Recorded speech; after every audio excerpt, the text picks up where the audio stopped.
La lectura bíblica de esta mañana se encuentra en el libro de Primera de Reyes, capítulo 13, versículos 23 al 25. Primera de Reyes, capítulo 13, versículos 23 al 25.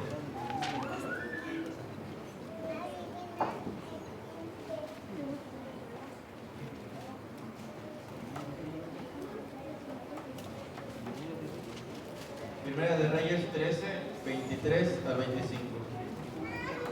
Dice así: Cuando había comido pan y bebido, el que le había hecho volver le ensilló el asno, y yéndose le topó un león en el camino y le mató, y su cuerpo estaba echado en él. Envió los príncipes de los ejércitos que tenía contra las ciudades de Israel y conquistó Gijón, Dan, Abel Bet Maaca y toda Sirenet, con toda la tierra de Neftalí. Con esas palabras en mente, mis hermanos, vamos a tener el mensaje de nuestro Dios por parte de nuestro hermano Luis Gilberto. De él es el tiempo. Vamos a inclinar el rostro, hermanos. Amoroso Padre que estás en el cielo, alabado y glorificado sea tu nombre, Señor. En este momento, Dios mío, vamos a abrir tu palabra. Derrama tus bendiciones sobre nosotros. Derrama lucidez, inteligencia, Señor. Y los hermanos que traemos algún problema, Señor, algo que no nos deje concentrarnos, haznos entender, Dios mío, que ningún problema es más grande que tú, Señor. Ayúdanos, Señor. Quédate con nosotros. Lo pedimos todo en el nombre de Cristo Jesús. Amén. Tomen asiento, hermanos.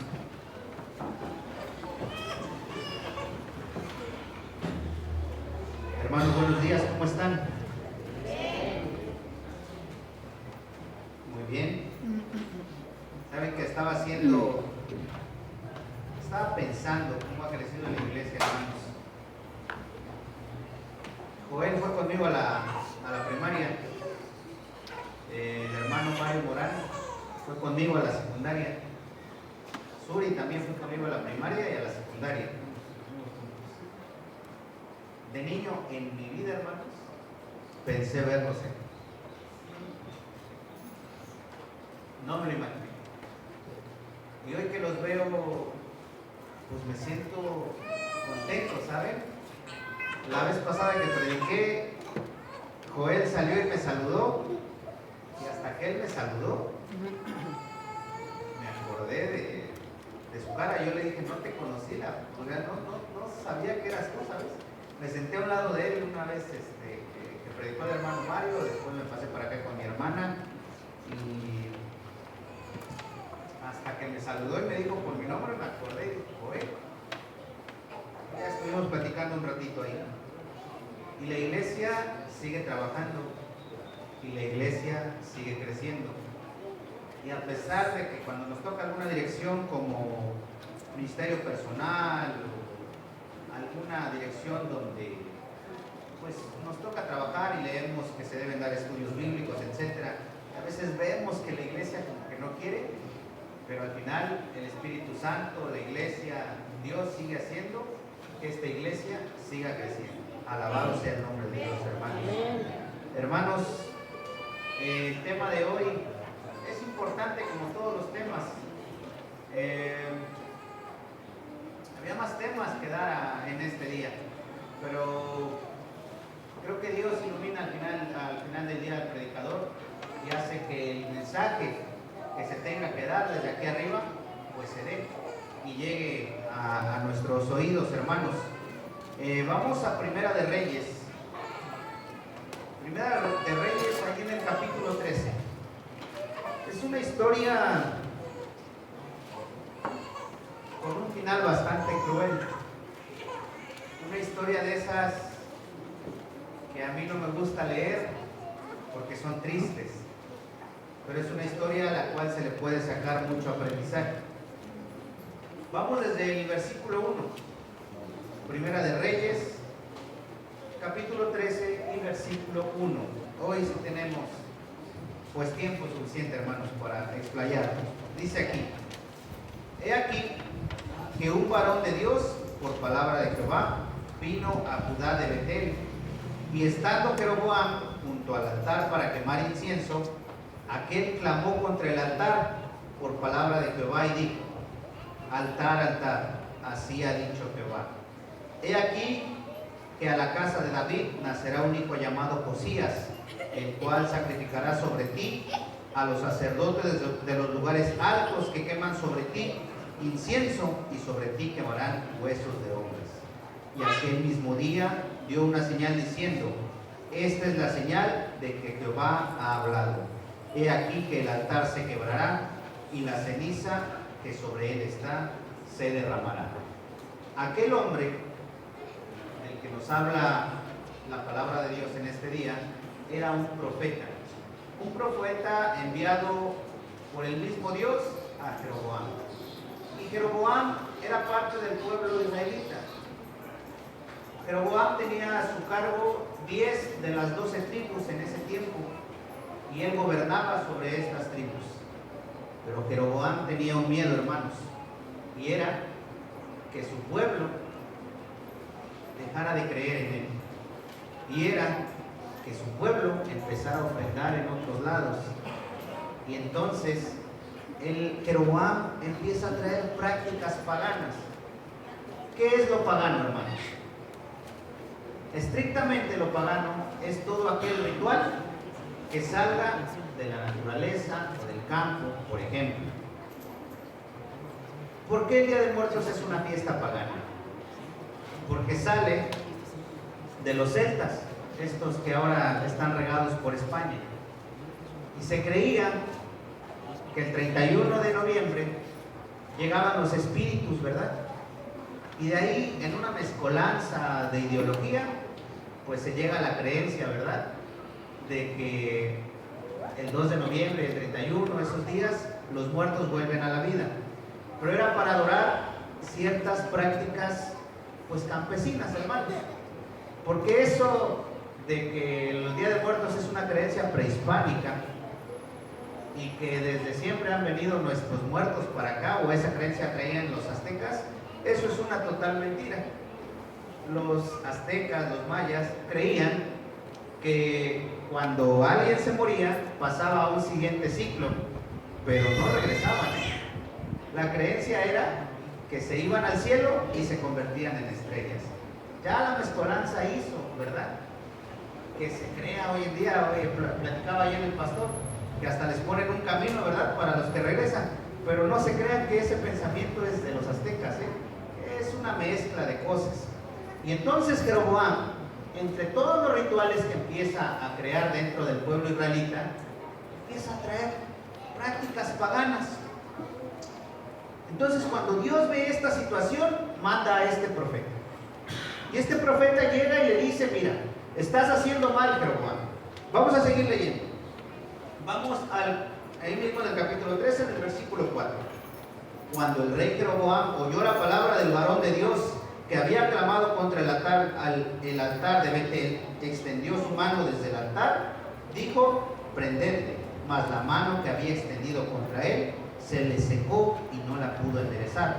Y el altar se rompió, así como había dicho el profeta, y se derramó la ceniza del altar conforme a la señal que el varón de Dios había dado por palabra de Jehová. Entonces respondiendo el rey, dijo al varón de Dios: te pido que ruegues ante la presencia de Jehová tu Dios y ores por mí, para que mi mano me sea restaurada. Y el varón de Dios oró a Jehová, y la mano del rey se restauró y quedó como era antes. Ahora, hermanos, es importante este versículo. ¿Saben que Jeroboam, entre las prácticas paganas que había impuesto al pueblo de Israel, había puesto 2 toros, que es una profanación, es una herejía, es adorar a algo que no es Dios? Si yo les preguntara por qué hacemos lo que hacemos, si yo les preguntara a mis hermanos hoy, esta mañana, ¿por qué no vamos a los chineros, hermanos? ¿Saben que el origen de la palabra carnaval, su etimología, aquí se nos ha dicho muchas veces desde aquí? Carnaval Viene de una etimología que la oración sería carne a Baal, porque se le ofrecían sacrificios a estos dioses. Y uno de estos dioses era Baal, que en muchas de sus formas tenía forma de un toro o de un becerro. Y cuando nosotros evitamos este tipo de carnavales, ir a los toros, ir a los chineros, ir a los carnavales estos famosos en Tepoztlán, en Jiotepec. Yo recuerdo que en la preparatoria, en el salón nos quedábamos como 5, porque yo estudié en la preparatoria, bueno, el bachillerato en Casasano, hermanos. Y durante el carnaval de Yautepec,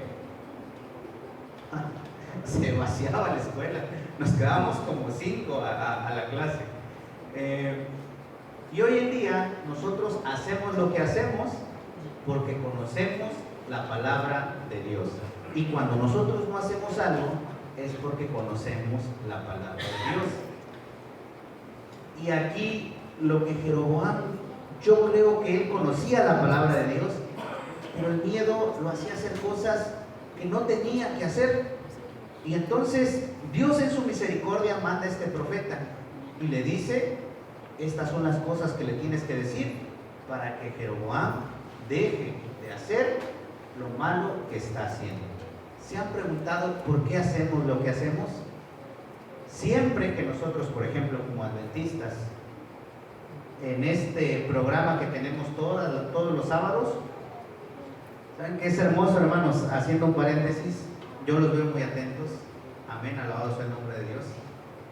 La iglesia está en silencio, es hermoso, hermanos, verlo desde aquí como predicador, es muy grato. Continúo. ¿Saben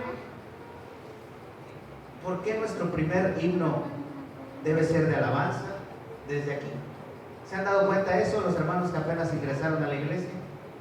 Nuestro primer himno, cuando empezamos el programa dentro de aquí en el púlpito, siempre es de alabanza, porque lo primero que hacemos es alabar la presencia de Dios, es alabar la grandeza de Dios. Escuchaba un podcast con mi padre, fuimos a trabajar, ya tiene como 2 semanas, fuimos a trabajar y cuando estábamos almorzando, escuchábamos un podcast y decía una historiadora que sigo mucho, que se llama Elisa Queijeiro, no es adventista, entonces no es algo que recomiende, a menos que sean fan de la historia, ¿verdad? Como yo. Decía ella, ¿por qué hacemos lo que hacemos? Y entonces empezó a hablar acerca de los tamales, hermanos. Y dice que la palabra tamal viene del náhuatl, que significa tamali, que significa envuelto. Empezó a hablar acerca de la historia de los tamales, que los primeros aztecas los hacían con rana, y etc. Pero dentro de algunas creencias, ¿cuántas hermanas aquí saben hacer tamales? Aparte de la hermana Isabel Saavedra, que yo sé, lo sabe hacer. ¿Cuántas? ¿Cuántos preparan tamales en su casa? Antonio. Ya se los compran a la hermana, muy bien. Bueno, dentro de las creencias que yo creo que tendría que ser un listado de cosas que no tendríamos que hacer los adventistas, se dice que para que los tamales no se te hagan pintos, es decir, que no se te hagan parte cocidos y parte de masa, aquí en Jalostoc les dicen hacerse cuahuis, ¿verdad? Se dice que se tiene que persinar la masa. Se dice, estas son creencias de allá afuera, hermanos. Se dice que una embarazada no puede hacer tamales, pero que si insisten en hacer tamales, se tiene que amarrar un listón rojo. Se dice que aquel que esté enojado dentro de la casa, o aquel que ya se le estén antojando los tamales, no puede estar dentro de la casa, se tiene que ir, porque si no los tamales se van a hacer guagues. ¿Por qué hacemos lo que hacemos? Y yo escuché un rumor, no voy a decir el nombre, de una hermana que dentro de la iglesia que le echa una cruz de sal, ¿verdad? Al fogón. Cosas que no debemos hacer, hermanos. Porque todo lo que hace un adventista, el día a día, debe de ser en base a la palabra de Dios. Todo lo que no hacemos o todo lo que hacemos como personas, como cristianos, debe de ser en base a lo que ya leímos, a lo que ya aprendimos, a lo que ya sabemos. a lo que está en la palabra de Dios. Seguimos leyendo. Vamos al versículo 7. Estamos en Primera de Reyes 13 y vamos al versículo 7. Estoy volteando a ver para ver cuánto tiempo nos queda. Dice: y el rey dijo al varón de Dios: ven conmigo a casa y comerás, y yo te daré un presente. Pero el varón de Dios dijo al rey: aunque me dieras la mitad de tu casa, no iría contigo, ni comería pan, ni bebería agua en este lugar. Porque así me ha estado ordenado por palabra de Jehová, diciendo: no comas pan, ni bebas agua, ni regreses por el camino que fueres. Aquí hay algo que Dios ya le había dicho a este profeta, y es: no comas pan, ni bebas, ni regreses por el mismo camino. Y cuando Jehová le ofrece de comer, no, porque Dios ya me dijo que es algo que yo no tengo que hacer. Dice el versículo 10: regresó pues por otro camino, y no volvió por el camino por donde había venido a Betel. Moraba entonces en Betel un viejo profeta, al cual vino su hijo y le contó todo lo que el varón de Dios había hecho aquel día en Betel. Le contaron también a su padre las palabras que había hablado al rey, y su padre les dijo: ¿por qué camino se fue? Y sus hijos le mostraron el camino por donde había regresado el varón de Dios que había venido a Judá.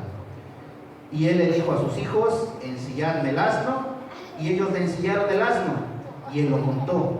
Y yendo tras el varón de Dios, le halló sentado debajo de una encina, y le dijo: ¿eres tú el varón de Dios que vino a Judá? Y dijo: yo soy. Entonces le dijo: ven conmigo a casa y come pan. Aquí viene lo triste, hermanos.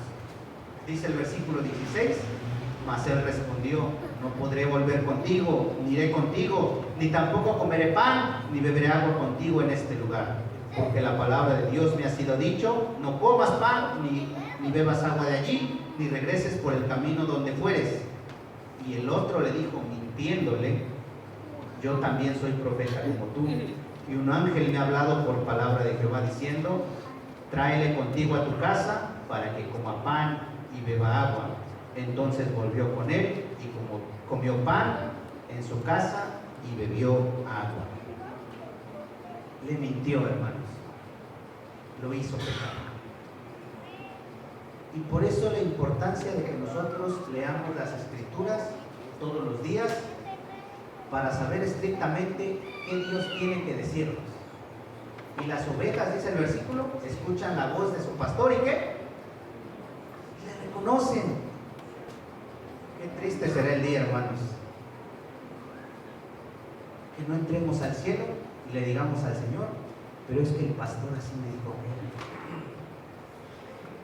pero es que el anciano así me dijo que era, pero es que el predicador que tú subiste ese sábado así me dijo que era.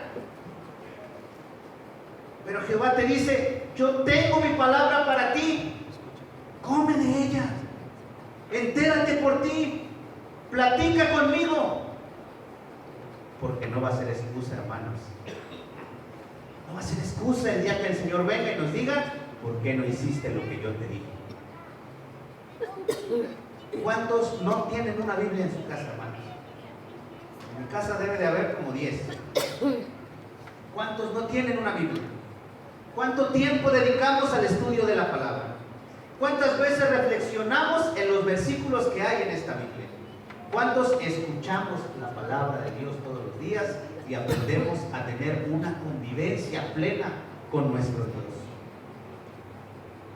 Dice el siguiente versículo, que es el versículo 20. Vamos en Primera de Reyes, capítulo 13, versículo 20. Y aconteció que estando ellos en la mesa, vino palabra de Jehová al profeta, que le había hecho volver, y clamó al varón de Dios que había venido de Judá, diciendo: así dijo Jehová, por cuanto has sido rebelde al mandato de Jehová, y no guardaste el mandamiento que Jehová tu Dios te había escrito, sino que volviste y comiste pan y bebiste agua en el lugar donde Jehová te había dicho que no comieses pan ni bebieses agua, no entrará tu cuerpo al sepulcro de tus padres, por cuanto había comido pan y bebido, que le había hecho volver, le ensilló el asno. Miren, hermanos, Si hay algo que quiere el enemigo, es engañar. Recuerdan que en la primera parte de este capítulo, Jeroboam le ofrece de comer. ¿Y qué le dice el profeta? No, porque así dijo Dios. Entonces sale el profeta y lo engaña y le dice: es que vino un ángel, ¿verdad? O vino un ángel, pues él me dijo que sí te regresaras. Entonces, entonces este profeta cae en la mentira. Cuando nuestros primeros padres pecaron, cayeron en las mentiras de Satanás. Y nosotros continuamente estamos cayendo en las mentiras de Satanás. Estoy leyendo este libro que se llama Historia de la Redención. Es un libro de Elena G. White que yo le recomiendo mucho. En el cual dice que cuando se hizo el plan para la caída del hombre, Satanás hizo una reunión con todos sus ángeles. Entonces planearon cómo iban a engañar a Daniel. Pero Satanás le dijo a sus ángeles: no la van a hacer ustedes, esta tarea es mía, porque a ustedes no les va a salir, no tienen inteligencia.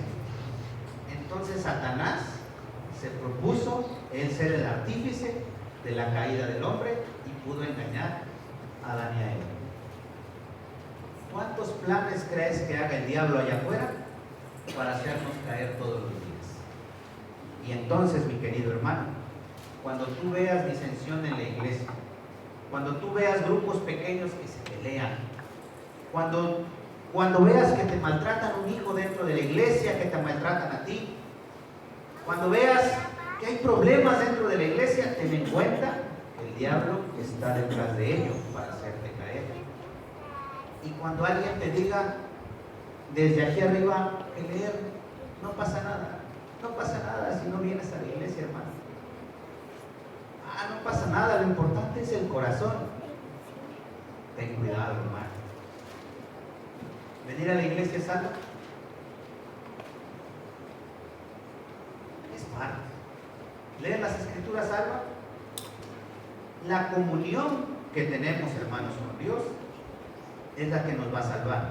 Pero ¿cómo vamos a conocer a alguien del que no leemos? ¿Cómo vamos a conocer a alguien del que no visitamos?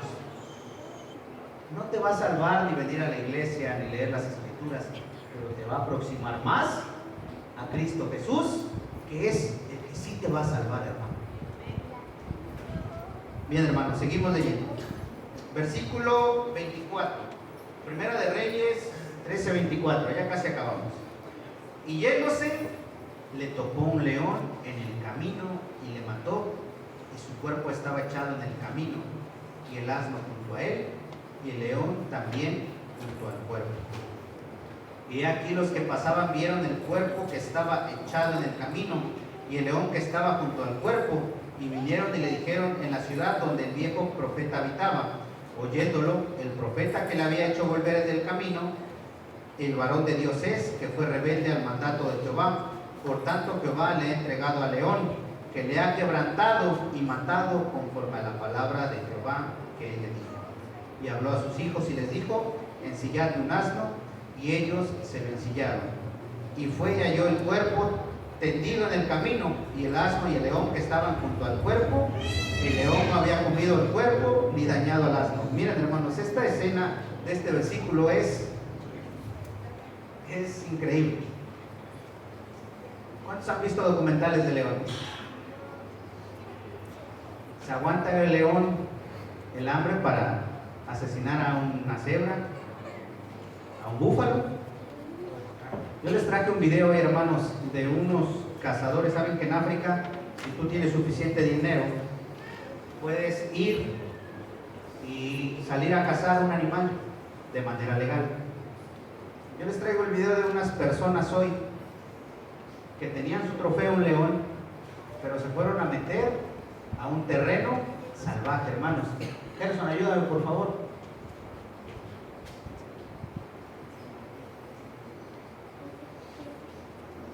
Ahí están presumiendo su trofeo.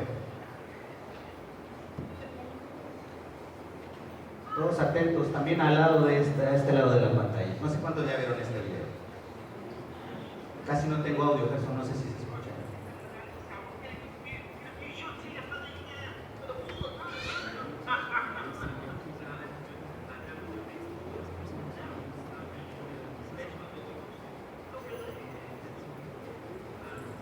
Ahí están comentando que fue un trofeo muy grande, que bastaron unos cuantos tiros para asesinar a León. Vean el tamaño de un león, hermanos.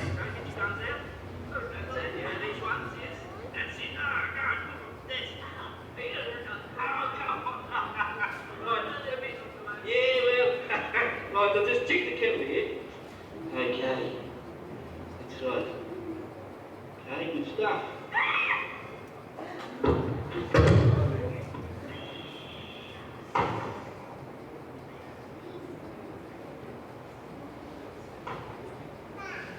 No se murieron, alcanzaron a... No traje un video para morbo, hermanos, traje un video para dar una lección.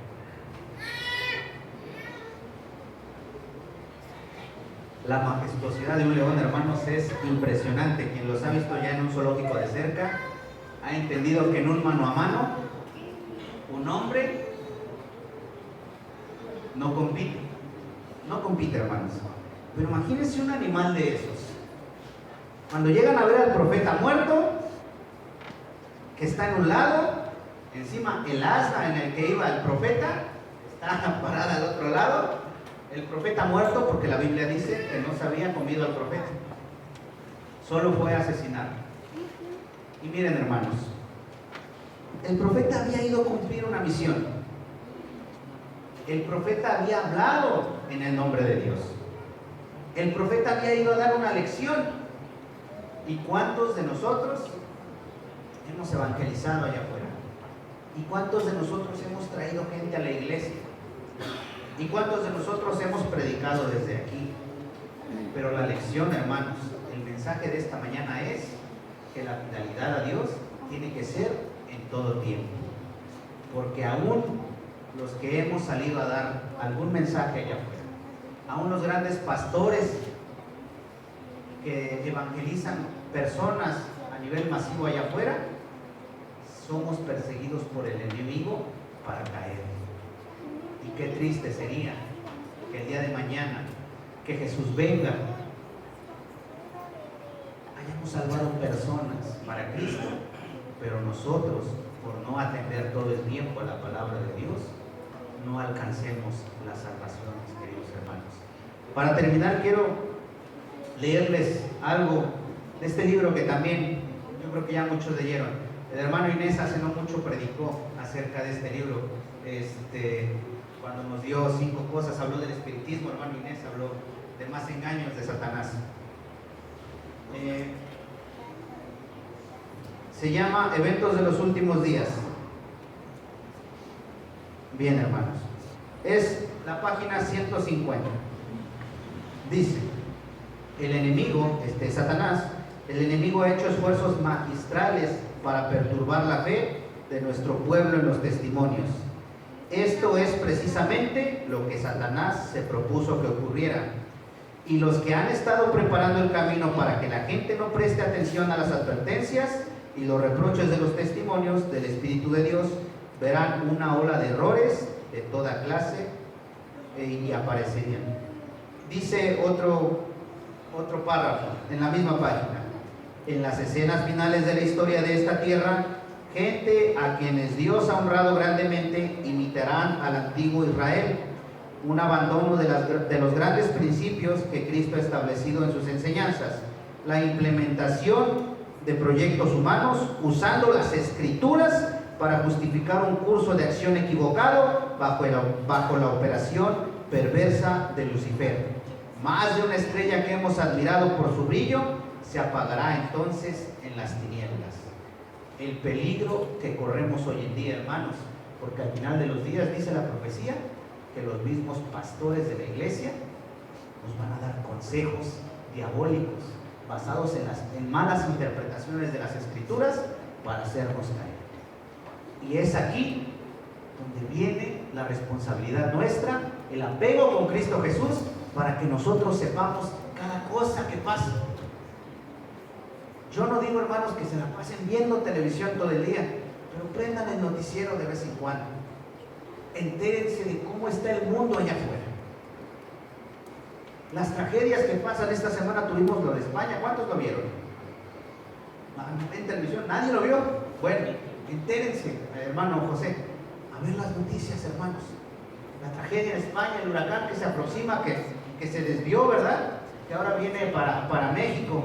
Pero si no nos enteramos cómo está el mundo allá afuera, yo creo que vivimos en una burbuja muy simple, hermanos, donde no entendemos, ¿verdad?, cómo el diablo está atacando el mundo. Entonces, mis queridos hermanos, yo les repito, les vuelvo a repetir, yo no digo que se pongan a ver películas en Netflix, mucho menos, pero entendamos que tenemos que estar enterados de lo que pasa alrededor del mundo. Hay tragedias muy feas por las cuales tenemos que orar.